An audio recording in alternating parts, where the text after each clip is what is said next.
কারণটা হলো আপনি ভাষা বুঝেন না। ঠিক আছে? আপনি যদি ভাষা বুঝেন তাহলে অবশ্যই কোরিয়ানরা আপনাকে ভালোবাসবে। ঠিক আছে? তো আমরা অনেকে আমাকে প্রশ্ন করে কোরিয়ানরা নাকি ভালো আচরণ করে না, কোরিয়ানরা নাকি মিশতে চায় না। আরে ভাই, আপনি যখন একটা দেশের ভাষায় কথা বলতে পারবেন, ঠিক আছে? তখন দেখবেন যে ওই দেশের মানুষটা আপনার সাথে মনের ভাব প্রকাশ করছে এবং আপনার সাথে একটা ঘনিষ্ঠতা সৃষ্টি হবে। যদি আপনি কথা বলতে পারেন, ওই দেশের ভাষাটা যদি আপনি প্রকাশ করতে পারেন, তাহলে আপনার সাথে একটা সখ্যতা গড়ে উঠবে, আপনার সাথে একটা অন্তরঙ্গতা গড়ে উঠবে।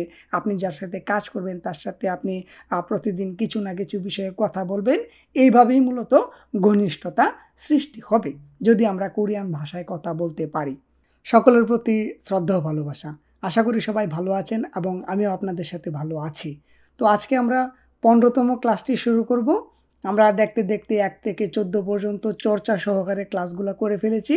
ইতিমধ্যে আমরা এতটুকু বিশ্বাস অর্জন করেছি যে আমরা কোরিয়ানদের সাথে, যারা কোরিয়াতে আছি, অল্প হলেও আগের চাইতে ভালো করার চেষ্টা করতেছি কথা বলায়, এবং যারা বাংলাদেশ আছি আমরা ব্যাকরণগুলো ভালো করে অধ্যয়ন করতেছি যেন আমরা পরীক্ষাতে ভালো করি। ঠিক আছে? তো আজকের 15 নাম্বার ক্লাসে আমরা একটি গুরুত্বপূর্ণ ব্যাকরণ সম্পর্কে আলোচনা করব। আমরা যদি শুরু থেকে শেষ পর্যন্ত ক্লাসটি কন্টিনিউ করি তাহলে আমরা আশা করি যে ভালো কিছু অর্জন করতে পারবো। ওকে? তো চলুন আমরা ব্যাকরণগুলো দেখি কি আছে। তো আপনারা দেখতেছেন এখানে লতে এবং উলতে লেখা আছে। ঠিক আছে? আমরা জানি যে যদি বাচ্চিম না থাকে তাহলে লতে ব্যবহার করব, এবং যদি বাচ্চিম থাকে তাহলে উলতে ব্যবহার করব। কি বললাম? যদি বাচ্চিম না থাকে তাহলে লতে, এবং যদি বাচ্চিম থাকে তাহলে উলতে ব্যবহার করব। বরাবর আমরা যেভাবে প্র্যাকটিস করি ওইভাবে প্র্যাকটিস করব। ঠিক আছে? ওকে, আমরা বাচ্চিম জানি তো, বুঝি তো?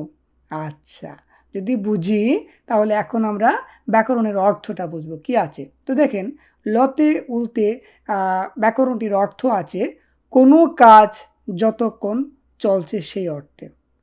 ধরতে পারলেন কথাটা? এর অর্থটা হলো কোনো কাজ যতক্ষণ চলছে সেই অর্থে। তো আমরা যদি কিছু উদাহরণ দিই বাংলাতে, দেখেন এখানে লেখা আছে সিনেমা দেখতে, কথা বলতে, খেলতে। তো দেখেন প্রত্যেকটা কিন্তু কাজ। আপনি যখন সিনেমা দেখেন, এখানে কথাটা বলছে যে সিনেমা দেখতে, অবশ্যই কিছু একটা ঘটে বা কিছু একটা ঘটান। কথা বলতে, কিছু একটা ঘটে বা কিছু একটা ঘটান, কিছু একটা করেন। তারপর খেলতে, কিছু একটা করেন, কিছু একটা ঘটে, তাই না? তো দেখেন সিনেমা দেখতে দেখার সময়টা, কথা বলতে কথা বলার সময়টা, খেলতে খেলার সময়টা, এই সময়গুলা উল্লেখ করার জন্যই আপনি লতে এবং উলতে ব্যাকরণটি ব্যবহার করবেন কোরিয়ান ভাষায়। ঠিক আছে? তো আমরা পরবর্তী ধাপে যখন এগুলা দিয়ে বাক্য তৈরি করে কথা বলবো তখন আরও সুন্দর করে বুঝতে পারবো। ঠিক আছে? তো আজকে আমরা শিখব যে কোনো কাজ যতক্ষণ চলছে সেই অর্থে, যে সিনেমা দেখতে, ভাত খাইতে, ঘুমাইতে, এই পর্যন্ত শিখব আমরা। ঠিক আছে? ওকে। তারপর আমরা যদি অর্থগুলা বুঝি, উদাহরণটা যদি বুঝতে পারি, তাহলে আমরা চলে যাব কিছু মিনিংয়ে। এখানে আমি নতুনদের জন্য দুবার করে বলে দিব। ওকে। তো দেখেন, বাপ মগদা ভাত খাওয়া, ভাব মগদা ভাত খাওয়া, জিবে ওদা বাড়িতে আসা, জিবে ওদা বাড়িতে আসা, বসু থাদা বাসে চড়া, বসু থাদা বাসে চড়া, জামল জাদা ঘুমানো, জামল জাদা ঘুমানো, দুন বনেদা টাকা পাঠানো, দোন বনেদা টাকা পাঠানো, ইলহাদা কাজ করা, ইলহাদা কাজ করা, শিকসারুল হাদা খাবার খাওয়া, শিকসারুল হাদা খাবার খাওয়া, হওয়াজাংশিলে গাদা টয়লেটে যাওয়া, হওয়াজাংশিলে গাদা টয়লেটে যাওয়া, যোগী ইত্তা এইখানে থাকা, যোগী ইত্তা এইখানে থাকা, হানগুগে ইত্তা কোরিয়াতে থাকা, হানগুগে ইত্তা কোরিয়াতে থাকা। ঠিক আছে? তো দেখেন এখানে ইত্তা শব্দের অর্থটা আছে বা থাকা অর্থে ব্যবহার হয়। এই ক্লাসে আমরা ইত্তাটা থাকা অর্থে ব্যবহার করলাম। ওকে? আমরা যদি এই মিনিংগুলা সুন্দর করে আয়ত্ত করতে পারি, অবশ্যই নোট করব, তারপর চলে যাব আমরা ব্যাকরণের ব্যবহারে। আমরা দেখব ব্যাকরণগুলা এই মিনিংয়ের সাথে কিভাবে ব্যবহার করি। তো আজকের ক্লাসটি এতটাই গুরুত্বপূর্ণ। আপনি যখন একটা কথা বলবেন কোরিয়ানদের সাথে, আমি বাজারে যেতে বাসে চড়ি, এই যে যাওয়ার সময়টা, ঠিক আছে, আমি কাজ করতে এই সমস্যার সম্মুখীন হই, এই যে কাজ করার সময়টা, ঠিক আছে, আমি এই মেশিনটা চালাইতে, এই যে মেশিন চালানোর সময়টা, এইভাবে কিন্তু আপনার প্রত্যেকটা কথার প্র্যাকটিস করতে হবে, ঠিক আছে। তো এই উলতে লতে ব্যাকরণটি খুবই গুরুত্বপূর্ণ কথা বলার জন্য, ঠিক আছে। ওকে, তো এখন আমরা ব্যাকরণের ব্যবহারটা দেখি। প্রথমে আমি বলি যে আমরা জানি যে দাটা বাদ দিয়ে তারপর ব্যাকরণের ব্যবহার করতে হয়, তাই না? হ্যাঁ। তো দেখেন, প্রত্যেকটা ক্লাসের সিস্টেম কিন্তু একই রকম, শুধু ব্যাকরণগুলা ভিন্ন এবং আমার কথাগুলা ভিন্ন, ঠিক আছে, অর্থগুলা ভিন্ন, রোলস কিন্তু একই, কিছুটা ভিন্ন থাকতে পারে, ঠিক আছে। তো দেখেন, এখানে আছে বাব মগদা। আমরা জানি দা বাদ দিতে হবে, দা বাদ দিলে থেকে বাব মগ। তো এই যে দেখতেছেন এখানে বাচ্চি মাছে, আমাদের কি আনতে হবে? এই উলতেটা আনতে হবে। এই যে আমরা উলতেটা আনলাম, তাহলে কি দাঁড়াইলো? বাব মগ উলতে। মানে কি দাঁড়ায়? বাব মগদা ভাত খাওয়া, বাব মগুলতে ভাত খাইতে। খাওয়ার সময় আপনি কি করেন? আপনি ভাত খাওয়ার সময় টিভি দেখেন। আমি ভাত খাইতে টিভি দেখি, আমি ভাত খাইতে ফোন দেখি, এরকমটা হয় না? এই কথাগুলো বলতেই মূলত আমরা উলতে লতে ব্যাকরণটি ব্যবহার করব। ওকে, তারপর কি আছে? জামুল জাদা। জামুল জাদা মানে কি? এই যে ঘুমানো। তো দেখেন, দা বাদ দিলে থাকে কি? জাম উল যা। এই জায়ের সাথে যেহেতু বাচ্চিম নাই, সেহেতু আমাদের কি আনতে হবে? লতে আনতে হবে। তাহলে কি দাঁড়াইলো? জামুল জালতে। তাহলে বাংলাটা কি হচ্ছে? ঘুমাইতে। ঘুমাইতে আপনি কি করেন? ঘুমাইতে আমি কম্বল গায়ে দেই, ঘুমাইতে আমি ফোন টিপি, ঘুমাইতে আমি স্বপ্ন দেখি, আমি কোরিয়াতে চলে যাইতেছি, আমি কোরিয়াতে গিয়ে কোরিয়ানদের সাথে কাজ করতেছি, ঠিক আছে। ঘুমাইতে আমি দেখি যে আমি কোরিয়ানদের সাথে অনর্গল কথা বলতেছি, ঠিক আছে। ঘুমাইতে আমি দেখি দীপু ভাইয়ের কোরিয়ান ক্লাসগুলা করতেছি, দীপু ভাইয়ের গ্রামার বোঝানোর কৌশল অনেক ভালো, এগুলা দেখতেছি, ঠিক আছে। ওকে, তো দেখেন, মজা করলাম। তারপর দেখেন ইলহাদা। ইলহাদা মানে কি? কাজ করা। আমরা জানি দা বাদ দিতে হয়, তাকে কি? ইলহা। তো বাচ্চিম যেহেতু নাই হায়ের সাথে, সেহেতু আমাদের কি আনতে হবে? লতে আনতে হবে। তাহলে কি দাঁড়াচ্ছে? ইলহালতে। এর অর্থ কি? কাজ করতে। ইলহাদা মানে কাজ করা, ইলহালতে কাজ করতে। কি করেন? কোম্পানিতে যান, ঠিক আছে।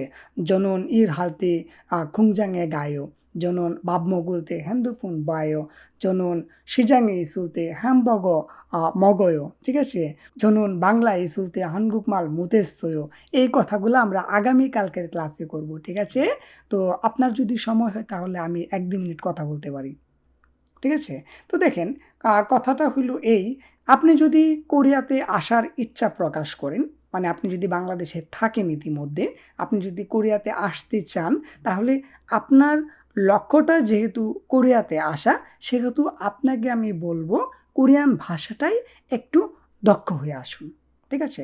আপনি যদি কোরিয়ান ভাষাটা রপ্ত করে আসতে পারেন, তাহলে দেখবেন কোরিয়ানরা আপনাকে শুরু থেকেই ভালোবাসছে। দেখুন, আপনি কোরিয়াতে আসবেন, আপনাকে আনছে কাজ করার জন্য, কিন্তু কাজের আগে যেটা দরকার সেটা হলো ভাষায় কথা বলা। আপনি যদি ভাষায় কথা বলতে পারেন, কাজ সহজেই শিখতে পারবেন। আপনি যদি কোরিয়ান ভাষায় কথা বলতেই না পারেন, বুঝতেই না পারেন, তাহলে কিন্তু আপনি কাজও বুঝবেন না এবং কোরিয়ানরা আপনার সাথে ভালো ব্যবহার করবে না। কেন করবে না? ভালো ব্যবহার না করার কারণটা কি? কারণটা হলো আপনি ভাষা বুঝেন না, ঠিক আছে। আপনি যদি ভাষা বুঝেন, তাহলে অবশ্যই কোরিয়ানরা আপনাকে ভালোবাসবে, ঠিক আছে। তো আমরা অনেকে আমাকে প্রশ্ন করে, কোরিয়ানরা নাকি ভালো আচরণ করে না, কোরিয়ানরা নাকি মিশতে চায় না। আরে ভাই, আপনি যখন একটা দেশের ভাষায় কথা বলতে পারবেন, ঠিক আছে, তখন দেখবেন যে ওই দেশের মানুষটা আপনার সাথে মনের ভাব প্রকাশ করছে এবং আপনার সাথে একটা ঘনিষ্ঠতা সৃষ্টি হবে। যদি আপনি কথা বলতে পারেন, ওই দেশের ভাষাটা যদি আপনি প্রকাশ করতে পারেন, তাহলে আপনার সাথে একটা সখ্যতা গড়ে উঠবে, আপনার সাথে একটা অন্তরঙ্গতা গড়ে উঠবে। আপনি যার সাথে কাজ করবেন তার সাথে আপনি প্রতিদিন কিছু না কিছু বিষয়ে কথা বলবেন। এইভাবেই মূলত ঘনিষ্ঠতা সৃষ্টি হবে, যদি আমরা কোরিয়ান ভাষায় কথা বলতে পারি। তো আমি আপনার গুরুত্বপূর্ণ সময় নষ্ট করার জন্য আন্তরিকভাবে দুঃখিত। আমার কথা এটাই যে আপনি যদি কোরিয়াতে থাকেন তাহলে আপনি কোরিয়ান ভাষাটা সহজে আয়ত্ত করার চেষ্টা করুন। আমার মতো যারা সুন্দর করে ক্লাসগুলো উপস্থাপন করে, গ্রামারগুলা নিয়ে বিশ্লেষণ করে কিভাবে আপনি কথা বলবেন, ওই ক্লাসগুলা দেখুন এবং সুন্দর করে ভাষাটা আয়ত্ত করার চেষ্টা করুন। এবং যারা বাংলাদেশে আছেন, যারা রোস্টারভুক্ত, যারা কোরিয়াতে আসবেন, তারা অবশ্যই কোরিয়ান ভাষায় কিছুটা দক্ষ হয়ে তারপর আসুন, যেন আপনি কথা বলতে পারেন। আপনি দীপু ভাইয়ের কথাগুলা শুনে আপনি যদি বাংলাদেশে থাকেন তাহলে আপনি কোরিয়ান ভাষাটায় কিছুটা দক্ষ হয়ে কোরিয়াতে এসে দেখুন, দেখবেন যে চিত্রটাই পুরোপুরি পাল্টে গেছে। কেননা আপনি কোরিয়ান ভাষায় কথা বলতে পারেন। ঠিক আছে? তো এই হলো আমার বার্তা। তো আমরা অবশ্যই ভালো করব এবং কোরিয়ান ভাষায় খুব অল্প সময়ের মধ্যে কথা বলব। ঠিক আছে? তো আজকের ক্লাসটি আমরা এখানেই রাখছি। আগামী ক্লাসে, চর্চার ক্লাসে আমরা সুন্দরভাবে আরও বিশ্লেষণ করব, কথা বলব।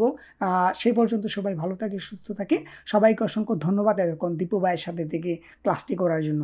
অবশ্যই আমাকে একটু শেয়ার করবেন সবার সাথে। ঠিক আছে? যেন সবাই কোরিয়ান ভাষাটা সুন্দরভাবে শিখতে পারে সহজে। ধন্যবাদ সবাইকে।